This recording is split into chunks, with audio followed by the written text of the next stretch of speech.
Hello, today's lesson is sanitation and disinfection.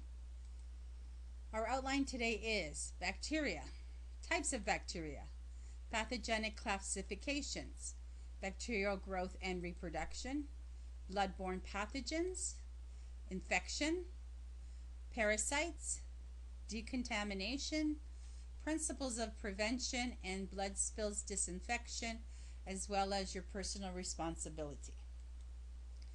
Now, source of infection, we have 4 sources of microorganisms that cause infection, and the route of exposure could be ingestion, through ingesting it through our mouth, nose, ears, any body opening, injection by being injected by it, or through breathing or inhalation. We have viruses, which we're dealing with now. In today's society, we have bacteriology, or bacteria, fungi, and we have protists, which is parasites. Definition of bacteriology is the study of microorganisms called bacteria. Now, what are microorganisms? They're microscopic plant or animal cells. They cannot be seen with the naked eye, so you need a microscope to see them. Bacteria are one-celled microorganisms known as germs or microbes, and they exist everywhere, including clothing, air, water. They're all around us. Now, bacteria multiplies rapidly. A single cell can produce 16 million copies of itself in 12 hours. Bacteria are found in water, air, dust, lint, and decaying matter. They are on the skin, in secretions of the body openings, on clothing, on manicure tables, on implements, under our nails. They're virtually everywhere. Now, classifications of bacteria, like we said, we have 2 classifications, pathogenic and non-pathogenic. So pathogenic are 30% and non-pathogenic are 70%. Now, non-pathogenic are actually helpful and harmless bacteria that are actually good for us. They do not cause disease, and they decompose garbage, help us digest food. This is the bacteria that is on our skin that helps ward off bad bacteria. It's also the bacteria that's in our stomachs to help with digestion. Now, 30% is actually pathogenic or harmful bacteria, also known as germs or microbe. These are disease causing, and they also invade plants, animal tissues, and parasites require living matter for growth. So these things need something to survive on. Now, pathogenic are divided into 3 subcategories. Those are cocci, or cocci, bacilli, and spirilla. Cocci are round-shaped bacteria that grow alone or as staphylococci, streptococci, or diplococci. These are the 3 subcategories of the cocci bacteria. Bacilli, which are rod-shaped bacteria, most common type. These produce diseases like tuberculosis and diphtheria.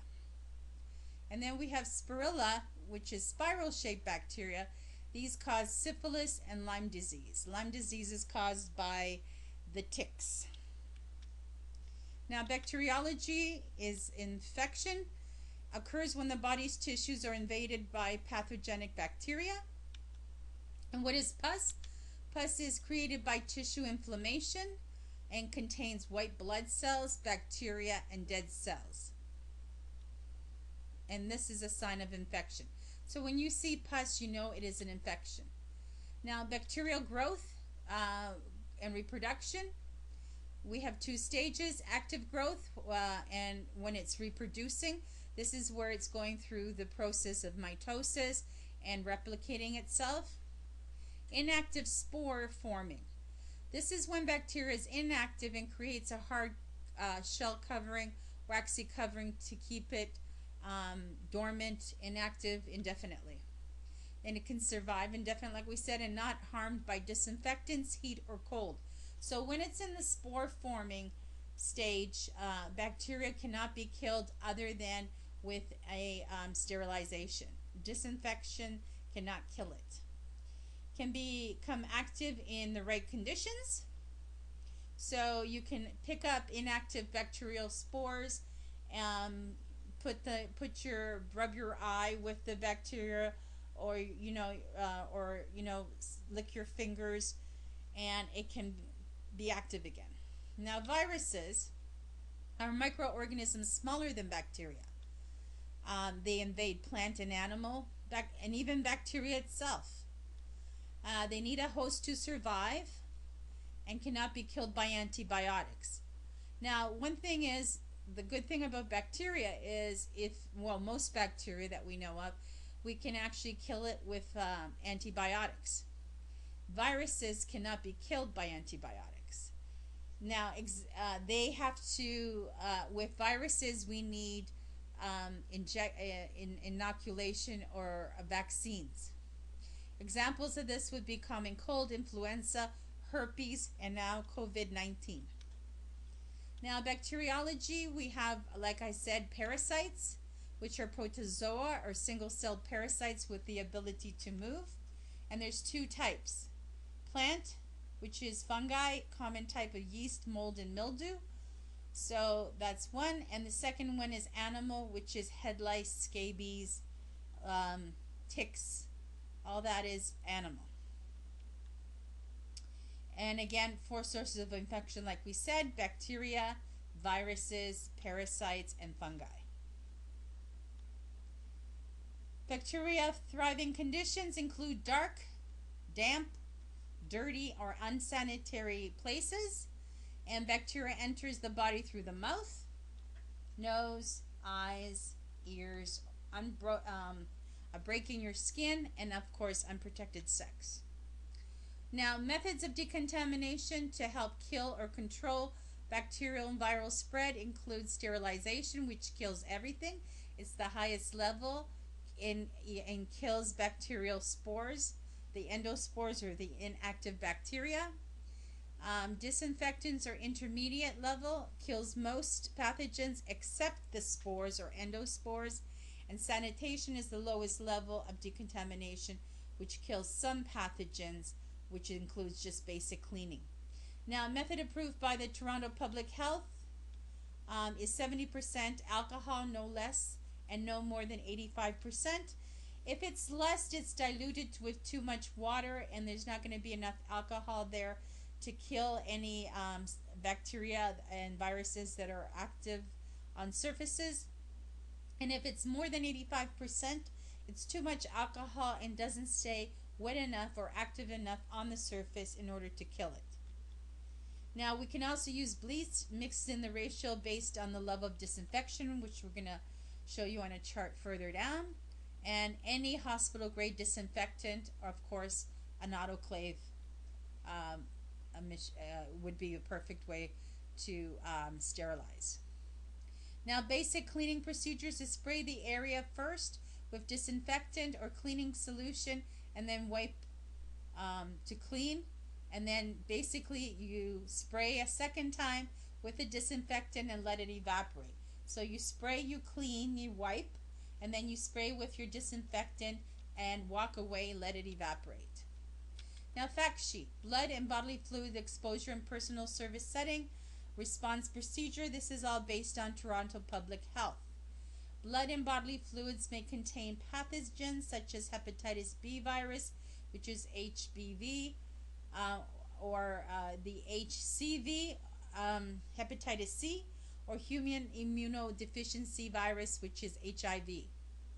What is considered an exposure: a needle, stick, or cut from a sharp object, blood and or bodily fluid that comes into contact with the broken skin or open cut, wound or rash, or a blood and or bodily fluid contact with the eyes, nose, or mouth.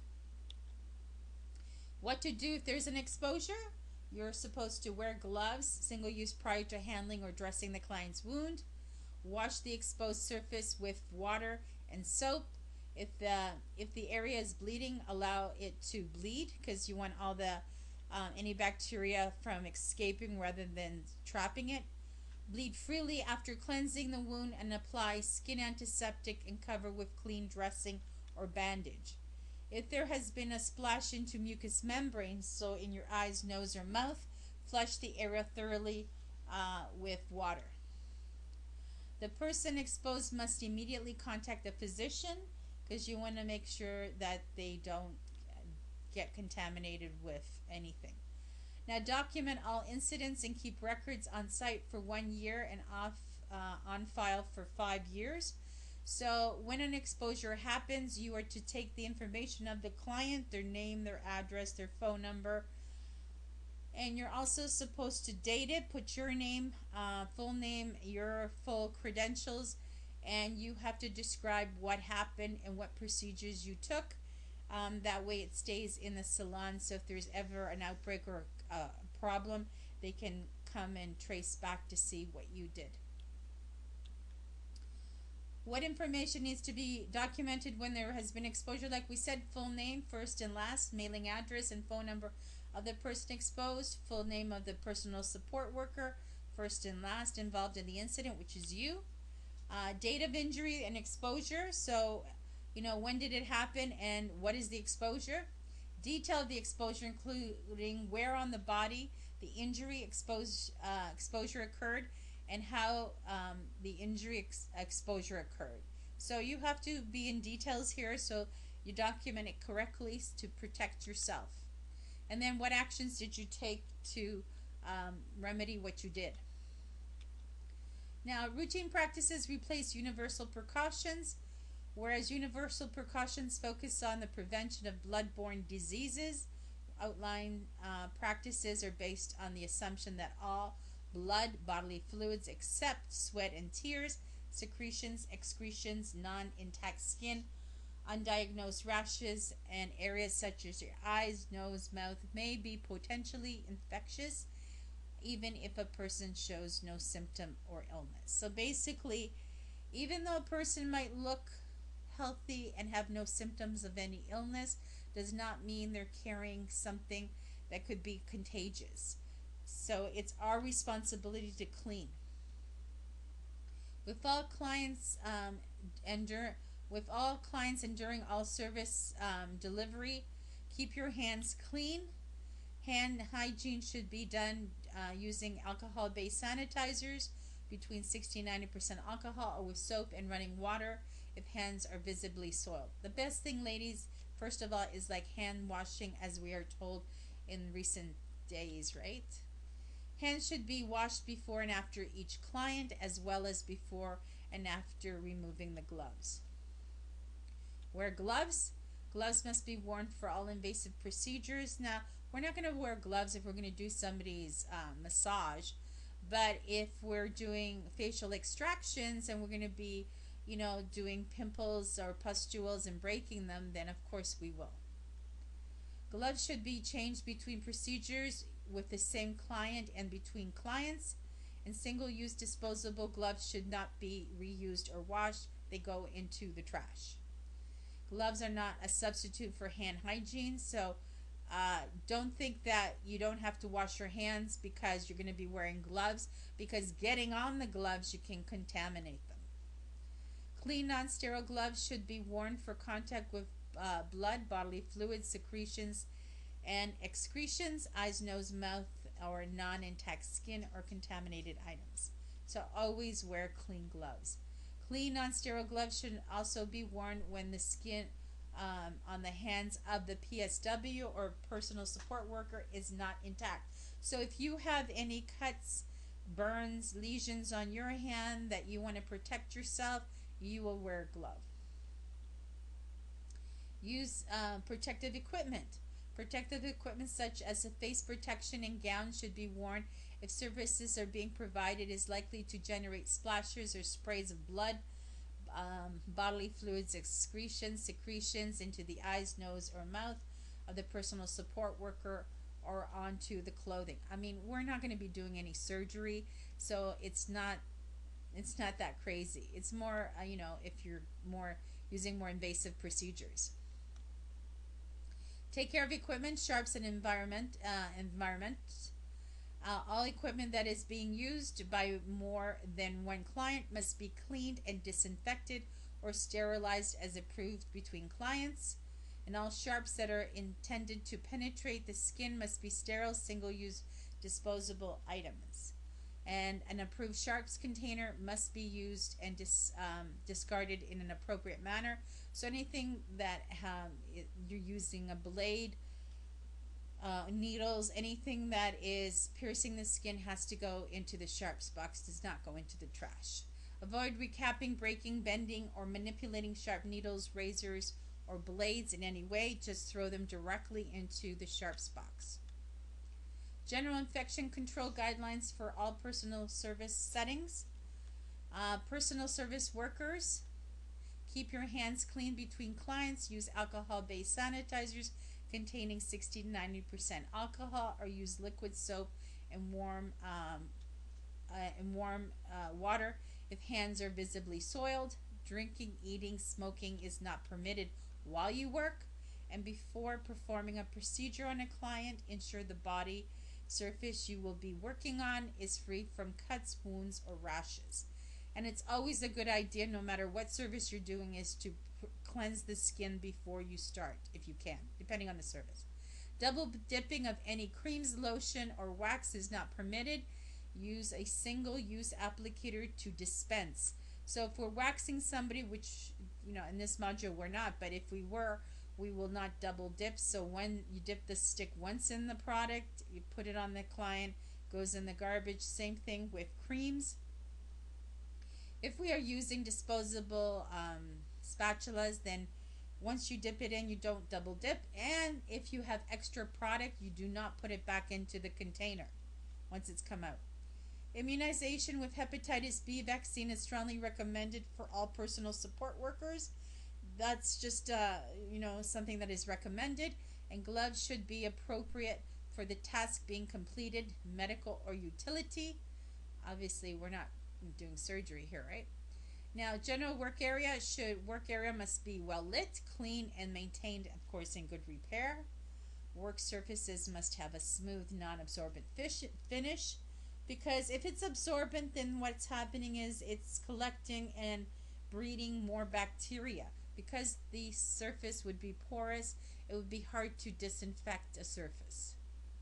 Every setting must be equipped with at least one sink for hand washing, which is conveniently located near the work area, but at least 1 meter away from a clean and sterile supplies. Sinks must be continuously supplied with portable hot and cold running water, liquid soap, and single-use hand towels. A single towel on a rack is never acceptable alternative to single-use towels. If you're going to go the towel route, you're going to have a hamper and one towel for each client. The sink must be large enough for the largest piece of equipment being cleansed. So if you're using the big basins for your pedicures, you have to make sure the sink that you have in your premise is big enough to hold the basin to clean and disinfect it. If there is only one sink available on the premises, it may be used for both hand washing and cleaning equipment and instruments. Dirty items cannot be stored in the sink while services are being performed if there is only one sink. So if you only have one sink in your salon, you do not store your dirty implements there until you can get to them. They have to be aside, or you keep them until you are ready to clean them and there's nobody else is using the sink. Linens, towels, and sheets must be laundered between clients and stored in a sanitary method. So towels, linens, you do not leave them out in the open. Out in the open looks pretty and it's nice designer, looking. But if out in the open, the towels and the linens can collect dust, which can have bacterial spores or bacteria on them. And plus, dust contains, hairs and all this other stuff we don't want on the towels. Now, equipment, all instruments must be in good repair and kept in a clean sanitary condition.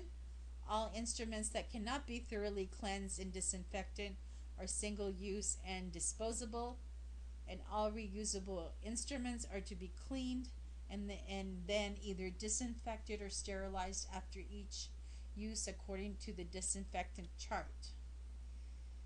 Disinfectant instruments must be stored in a separately from the dirty instruments to prevent cross-contamination. So once you disinfect your tools, you dry them, you put them in a closed container.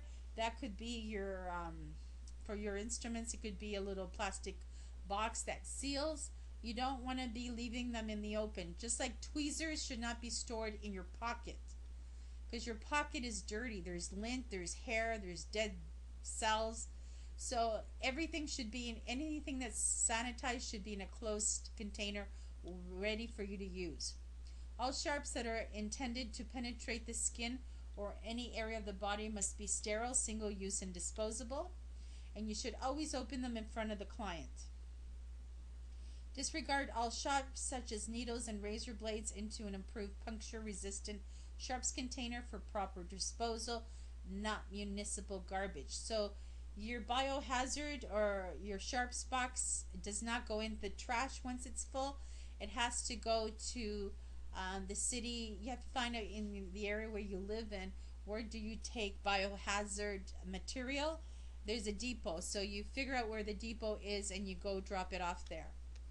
Client records for invasive procedures and blood and bodily fluid exposures are to be kept for 5 years and at least 1 year on site. So 1 year in the salon and then up to 5 years somewhere else.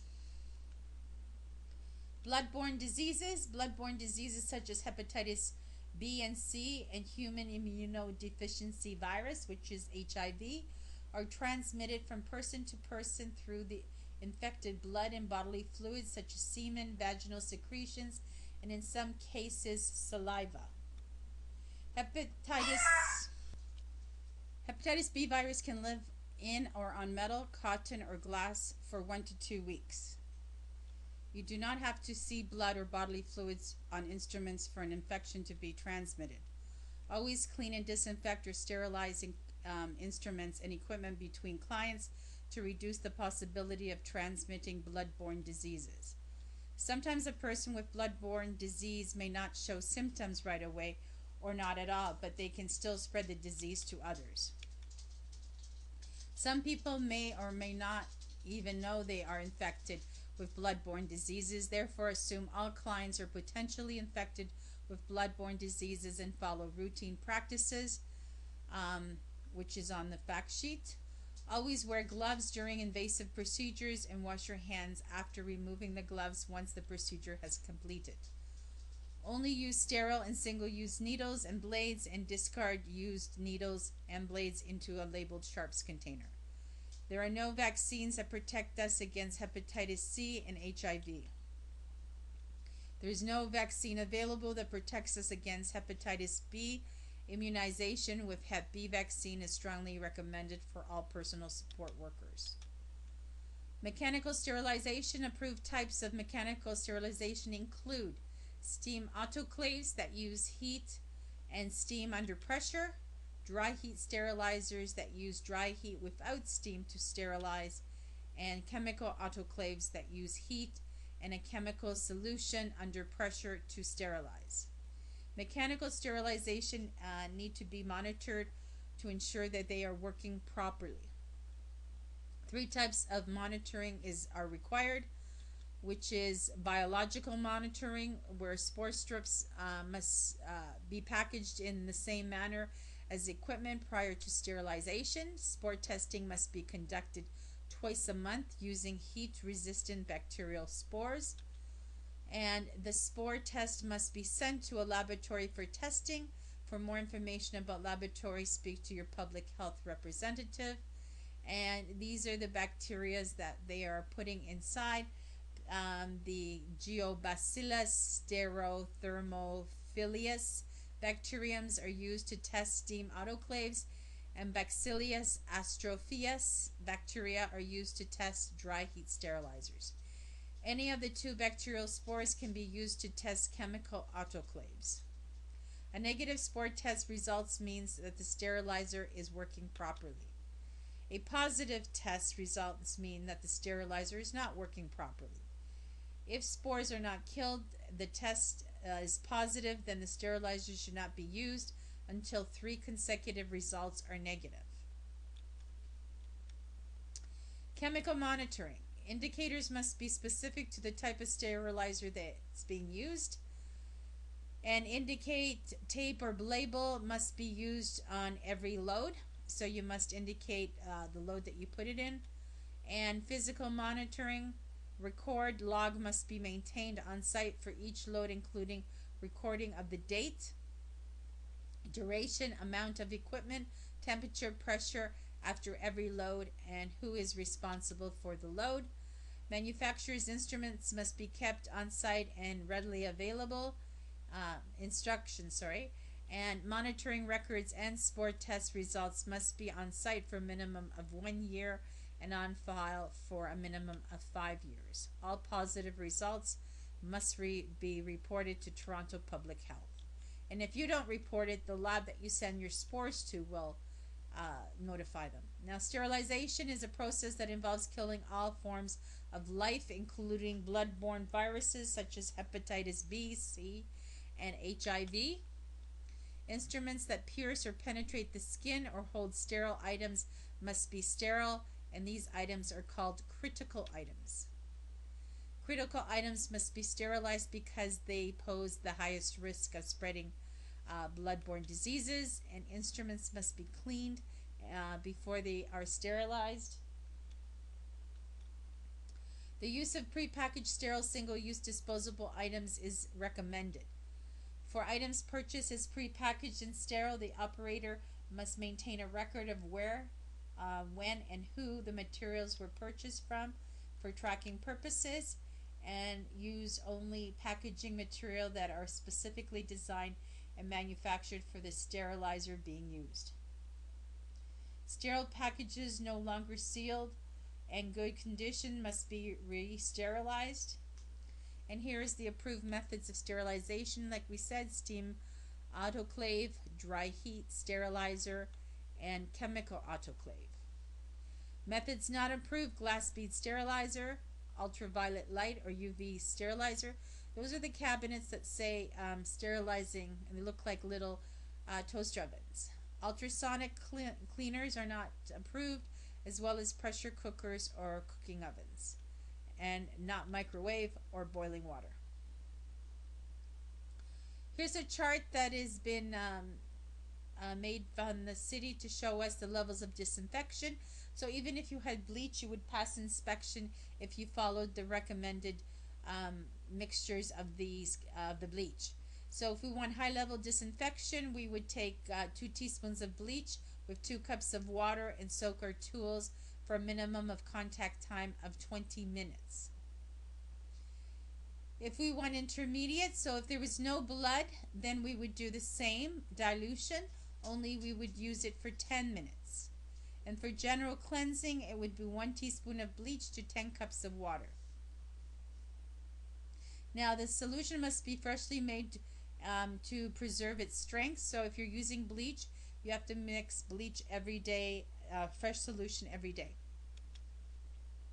And what you're supposed to do is soak your tools or your instruments in cool water without with or without detergent before cleaning. Then clean with water and detergent. Use a small brush, utility gloves, and ensure instruments are visible to avoid cutting yourself. You don't want to be putting your hand in sharp items. And then rinse with clean water for 30 seconds, and then you can either disinfect or you can sterilize the instruments. And once you sterilize, dry them, and then put them in sealed containers. Disinfectants will not work properly if instruments are not cleaned first. So you have to clean your tools first before you put them in the disinfectant or before you sterilize. Conclusion. As an esthetician, it is our obligation to make sure that we protect ourselves, our co-workers, and our clients from the spread of disease and infection. And we are to assume that all clients are infected with pathogens and to take the proper procedures to disinfect all surfaces and tools according to correctly in order not to spread the disease. Remember that just because someone looks healthy does not mean that they are not infected.